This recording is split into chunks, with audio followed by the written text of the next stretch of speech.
ती शक्यता अजिबात दिसत नाही। राष्ट्रवादी काँग्रेसला ज्या जागा हव्यात महाराष्ट्रात तिथे शिवसेना लढणार नाही, ती लढली नाही। एखाद दुसऱ्या जागेवरती आम्ही चर्चा करू। काँग्रेसच्या बाबतीत सुद्धा म्हणाल तर ज्या जागांवरती काँग्रेस आहे तिथे शिवसेनेचा दावा फार कमी ठिकाणी आहे। तरीही आज आम्ही एकत्र बसू। काँग्रेसचे अध्यक्ष मल्लिकार्जुन खरगे यांनी महाराष्ट्रातल्या या सगळ्या संदर्भात एक त्यांच्या वरिष्ठ नेत्यांची एक समिती निर्माण केलेली आहे। त्याच्यामध्ये मला वाटतं मुकुल वासनिक जे आहेत, सलमान खुर्शीद जे आहेत, आणखीन एक दोन प्रमुख नेते आहेत। महाराष्ट्रातील प्रदेशाध्यक्ष नाना पटोले असतील, बाळासाहेब थोरात, अशोक चव्हाण यांना त्यांनी इथे बोलवलं आहे।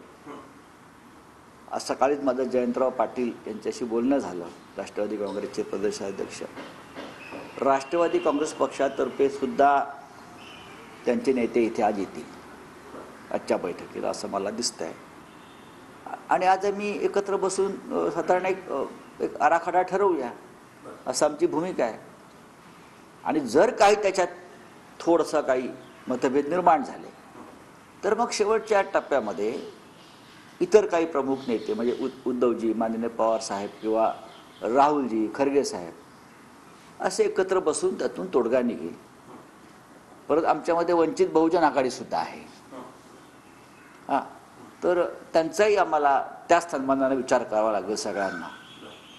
कारण महाराष्ट्रामध्ये 48 जागा आहेत आणि उत्तर प्रदेश नंतर मोठं राज्य महाराष्ट्र आहे।